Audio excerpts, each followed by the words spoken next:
Hi, Adam Myers back for another Tangled video. With Season 3 just around the corner, I wanted to examine all the info we have thus far, as well as retrospectively analyze what we have seen in the past two seasons, and how it may factor into the third. Before we start, I'm new to this whole YouTube video making thing, and while I don't intend to make any money from this as of right now, if you enjoy my analyses and speculation, or anything else I have on my channel that I hope you might check out, it'd be super great if you would subscribe, like, ring that bell, whatever. I know literally every video you watch asks you to do that stuff, and I hate it just as much as you do, but hey, what you gonna do? My priority is just making fun, hopefully smart videos that fans of things I'm a fan of will enjoy. Most of my videos are probably going to have editing more in line with my Eugene Cassandra analysis, but this one I just wanted to put together to get my theories out there, so forgive the very bland video. Um, yeah, so, and also apologies for the unpolished script and the weirdo quality in audio. I know this is far from a polished video. It's just getting some theories out there, but I still hope that you can enjoy these theories. I had fun coming up with them, and that's all this is really about. I think about this stuff all the time and just wanted to share it with others. I'm a fan of so many other things as well, so hopefully if you hang around, you'll find some other things you'll enjoy. I'm working on a Steven Universe video right now as well. Now, back to the video. First, we'll want to take a look at the information we have on Season 3. Stars Mandy Moore and Zachary Levi as the beloved Rapunzel and Eugene are joined by Eden Espinosa as Cassandra, James Monroe Iglehart, Broadway's Aladdin, as Lance, Paul F. Tompkins, Bob's Burgers, as Shorty, and Jeremy Jordan, Supergirl, as Varian, as members of the talented voice cast. So that means we have confirmed return of Varian, as I think we all knew. In the Season 3 premiere, Rapunzel returns to the Kingdom of Corona, only to find that it has been taken over by an old enemy.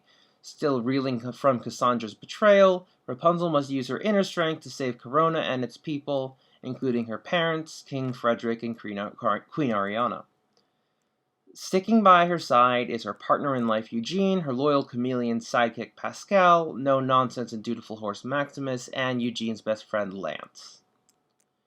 Joining the voice cast in guest roles for Season 3 are Sean Gimbron, ABC's The Goldbergs, as the teenage version of Eugene, Carrie Payton, The Walking Dead, as the new age thug Kai, Chris Diamantopoulos, Silicon Valley, as a budding Flynn Rider, Betsy Sidaro, Disjointed, as the memory-stealing witch Clementine, Artemis Pebdani, It's Always Sunny in Philadelphia, as the werewolf hunter Creighton, Gia Torres, Suits, as the rival queen of Ingvar, and Tara Fitzgerald, Game of Thrones, as Xantiri, the ancient threat to Corona.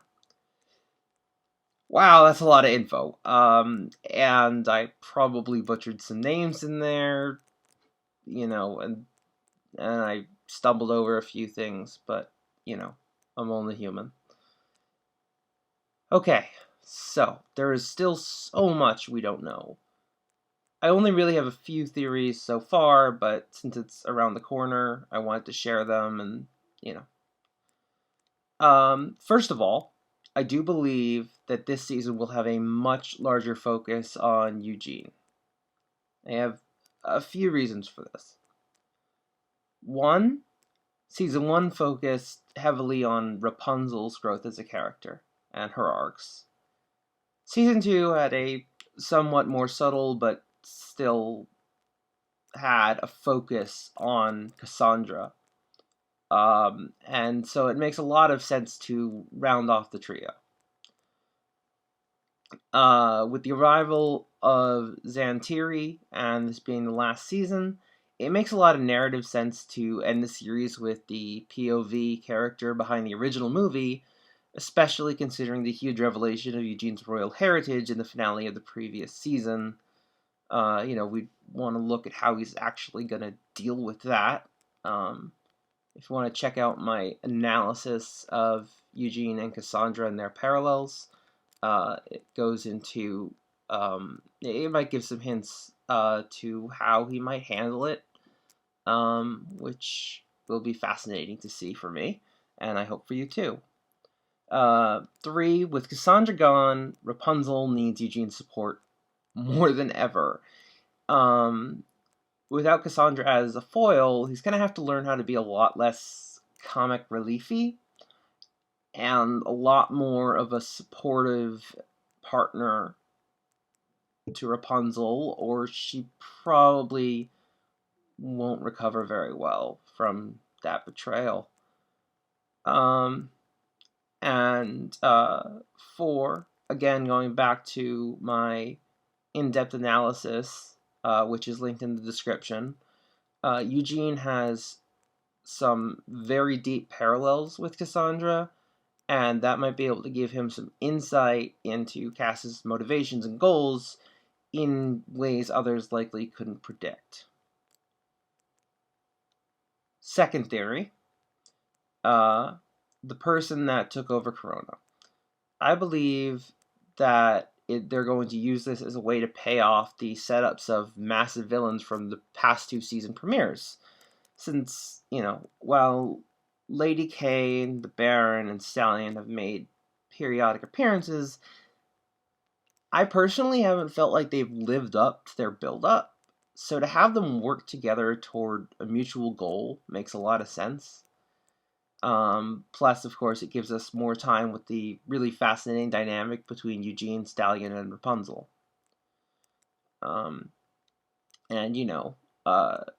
Lady Kane has wanted to take over Corona since the very first episode. The Baron, wants revenge on Eugene, and, it's probably well known to him that Eugene is staying in Corona. Then, we also have the fact that they're both power-hungry mob bosses, so, taking over a kingdom is probably something they'd be pretty open to doing. I highly doubt that they're not looking for an opportunity to stab each other in the back, as those kinds of people have trust issues, to put it lightly.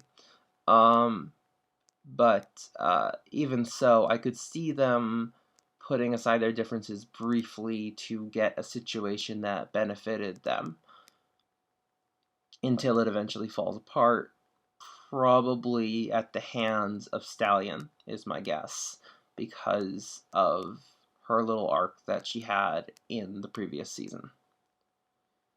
Third theory, we have Varian's role. As mentioned before, Varian is confirmed to be back. Ever since the season 1 finale, we had only one single hallucinatory cameo from him, and so we really don't have any idea what's happened to him since. That said, my belief is that he has gone through a sort of partial redemption, with King Frederick promising to get him help at the end there. My guess is he's probably in a very conflicted state. He's probably still extremely angry and hurt, as one would be with that kind of situation. But I think the initial revenge mindset has probably cooled a bit. And he probably doesn't feel great about what he did, especially if someone may have helped him realize how much his dad would have disapproved. I know people probably think that Varian might be the old enemy that has taken over Corona, but just looking at kind of the way he was doing things back in season 1, he's not really a ruler type. that's just not the way he rolls. I mean, he very much did everything on his own. He didn't trust anyone, which, would be, hard to be a ruler. He's only 15 at this point, since it's been about a year, maybe a year and a half, since season 1, where he was 14 canonically. So, yeah, I don't think he's the one who took over. It just doesn't fit with what we know of him thus far. That said, there is a Varian plot that hasn't really gone anywhere that can now be picked up and utilized, which is his crush on Cassandra. There is a writing, it's almost not a technique, it's practically a rule, called Chekhov's gun, which states that if you have a gun on the wall and there is attention drawn to it, then it must at some point be fired. Essentially, if you draw attention to something, it has to mean something, otherwise there was no point in drawing attention to it. At the risk of slight controversy, this is a big reason that The Last Jedi had a lot of negative impact on the audience. It was Chekhov's gun. They drew attention to Rey's parentage, they drew attention to Snoke, and those didn't pay off. That's completely ignoring Chekhov's gun. Well, they drew attention to Varian's crush on Cassandra, and so now they have a chance to fire that gun. Now that Cassandra is, evil, I can easily see her taking advantage of Varian's genius and his confused emotional state, drawing him into an antagonist role, despite him sort of having to start moving away from that.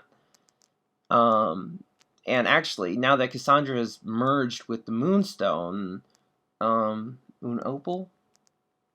Doesn't flow as well, but I think that's what they called it. Anyway, now that she's merged with it, she could probably manipulate the rocks and free Varian's dad, which would keep him in line even after her initial emotional manipulation, eventually fails.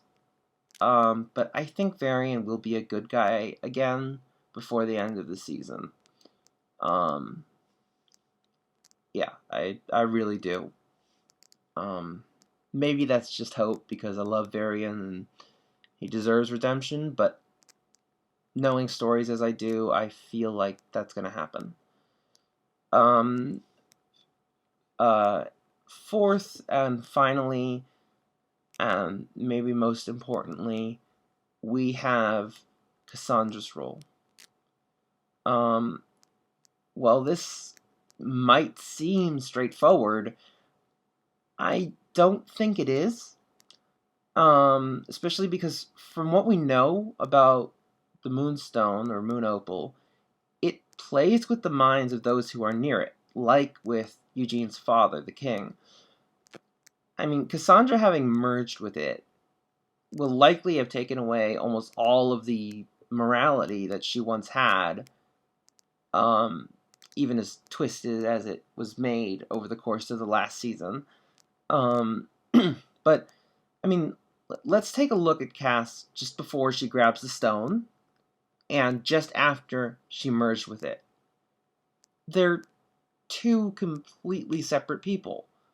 One is hurt and desperate, and the other is calm and cruel.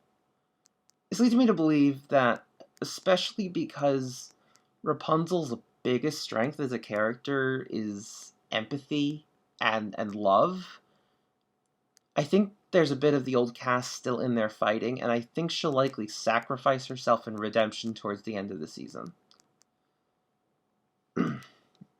This isn't particularly long, nor is it as analytical as some of my other videos will be, but I wanted to put my theories out there before the season started.